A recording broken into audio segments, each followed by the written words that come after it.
Dis pas le petit bout, tu vas me dire que c'est là, toi. Salut, mon petit garçon, ça va bien, toi? Là, c'est quel de la gang qui a donné un pot? Je t'ai dit de pas l'ambitionner. Descends de ton nuage, on va parler de tes couteaux. Dans une autre mesure, parmi nous, écoute, Gerber, c'est une gamme qu'on voit de plus en plus sur le marché. Gamme de couteaux, gamme qui fabrique des lames, on va dire des lames. Et dans plusieurs des cas, on voit des petits étalages avec 1 ou 2 couteaux. Pour vous dire, là, on n'a pas été capable d'embarquer sur la table tout ce que Guy Paul a amené. Je veux que tu me présentes cette gamme-là. C'est ça, Martin. Bien, Gerber, en partant, c'est une gamme... Ils font toutes sortes de choses. Dans le fond, ils font des couteaux, ils font des très bonnes lames, ils font des affaires pour la chasse, ils font des affaires pour travailler, ils font des articles de survie. C'est ce qu'on n'a pas pu embarquer sur la table tantôt, d'ailleurs, des kits de survie. C'est ça, comme je dis, Martin, je sais pas si Nick a déjà écouté l'émission de Bear Grylls.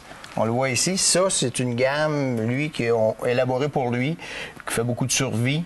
Fait qu'il y a toutes sortes de gammes d'allume-feu, toutes sortes de choses. Ils font beaucoup de choses, Gerber. Dans un premier temps, si on passe au travers des quelques couteaux que tu as amenés, parce qu'il y a d'autres couteaux que ça, on se rend rapidement compte qu'on part du couteau utilitaire survie au couteau chasse. Oui, couteau chasse, Martin, avec des qualités de lame très, très bonnes. Ça garde la coupe longtemps. C'est très abordable. Série Gerber, il y en a de différents modèles. Tu en as nous ici à côté avec le petit Skinner dessus. Puis tu vois aussi, c'est un couteau pour enlever la peau. Fait que un, deux dans un, dans le fond. Des petits couteaux de finition. Des fois, il y en a qui commencent avec ça à l'arrière de l'animal pour pas contaminer la viande de l'animal avec l'autre couteau. Donc, une chose qu'on remarque très rapidement sur ces couteaux-là, conception du manche, qui est une espèce de composite de plastique qui est excessivement robuste. Ça se sépare très mal de la lame, donc ça reste tout d'un bout. C'est ça. Dans les couteaux de base, si on va rapidement, bien écoute, tu as l'éguisoire qui va avec les couteaux, qui est fourni par la compagnie, vendu par la compagnie. Oui, ça se traîne très bien. Ça se plie en deux, là, on peut pas le plier parce qu'il est dans l'emballage. Ça pense au couteau papillon un peu, là. C'est ça, fait que ça, tu peux aiguiser, tu peux faire une très belle finition sur tes couteaux aussi avec ça. Donc, et ça s'applique pour l'ensemble de la gamme. Du moins presque, là. Le zipper, ça ne fonctionnera pas. Mais l'ensemble de la gamme, ça s'applique. Si on s'en va du côté de ce qu'on appelle la catégorie, si on veut, Skinner, tout ce qui est pour arranger notre animal. Oui. Ça, quand on veut travailler, Martin, comme on va toujours commencer avec un couteau, il faut faire la finition pour enlever, pour les zipper, comme on dit, en bon français. C'est de ça, parce que on n'a pas besoin d'avoir peur de percer la panse avec ça. C'est juste ça. De deux, ce que je remarque très rapidement sur ton modèle, j'en ai vu plusieurs casser la poignée sur des modèles dont le plastique est un peu plus mince, si on veut, moins résistant. Ici, là, j'ai quand même une bonne épaisseur de plastique au niveau de la poignée. Là. Donc, j'aurais pas peur de vraiment me donner une bonne swing et tirer comme il faut. Les gars se ramassent sur le derrière, à l'autre bout de l'orignal, parce qu'ils ont tiré puis la manche faite. Et bon, pour les habitués, c'est du type punch, si on veut. C'est ça. Mais ça, encore, Martin, plus résistant que ça, si on veut. Mais c'est une autre méthode de travailler, mais c'est aussi utile que l'autre pour pas avoir peur de percer la panse de l'animal quand on l'ouvre. On utilise un métal qui est plus facile à désinfecter sur celui-là que sur les couteaux de chasse. Et avec raison, on se promène dans la viande, on veut garder le côté salubrité. Une chose qui m'a impressionné beaucoup aussi dans la conception des haches de Gerber, c'est la construction, si on voudrait dire, monocoque des haches. Oui. Loin dans le bois, tu veux pas que la tête se sépare du manche. Non, c'est ça. Mais tu peux frapper fort avec ça, Martin. Même chose, c'est pratiquement incassable. Là.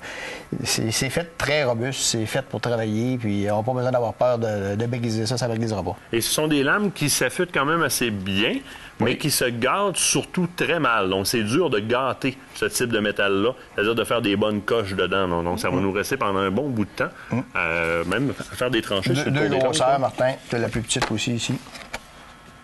Même principe. Des lames avec lesquelles tu n'as pas à te gêner de faire des tranchées sur le tour du camp là, quand il y a des grosses crues d'eau, question de faire du drainage. Aucun problème. Là, on rentre dans le sérieux. Celui-là m'a fait rire ici. J'attire votre attention sur la façon dont ils ont inscrit shopping tool, et non pas shopping avec un S. À faire attention et à ne pas confondre.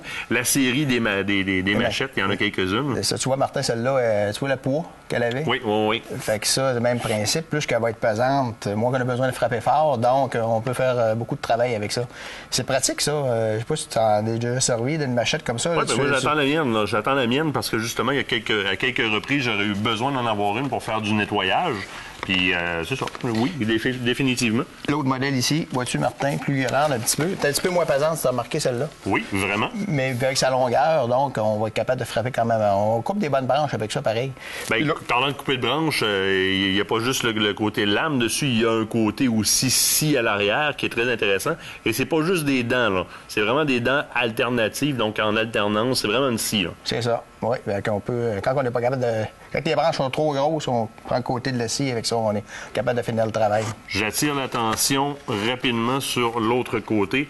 Une chose que la compagnie Gerber fait, c'est de fournir des vrais essuies en nylon balistique. Oui. Un nylon qui se coupe pas. Question de ne pas se ramasser avec une pointe de couteau dans la cuisse. Là. Il y a même certaines étuis de cuir qui vont être problématiques, qui vont ouvrir. Hey, il nous reste 30 secondes, ça va vite, mais je veux qu'on monte celle-là. Le spécial Zombie Apocalypse. Oui, celle-là, Martin. Plus courte un petit peu. Elle a une autre fonction. Je ne sais pas si vous le crochet ici en haut. Oui.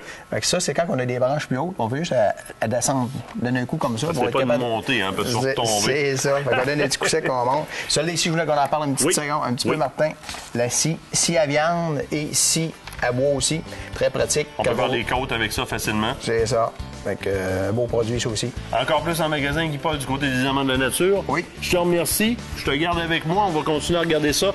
Nous, on doit se quitter. C'est déjà la fin de l'émission. Soyez des nôtres la semaine prochaine. On est avec les jeunes. C'est pêche en herbe. On va se faire du fun.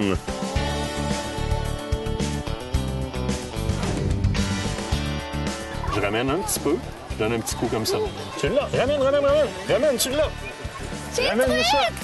Es-tu contente? Oui. Yes, truite numéro 1. Qui a attrapé du poisson? Moi! Avez-vous aimé ça? Oui! Allez-vous revenir? Oui! Mission accomplie. Loisirs chasse et pêche vous a été présenté par Les Amants de la Nature, votre boutique de chasse et pêche à Québec, le groupe JD de Bois-Châtel et la Capitale Assurance Générale.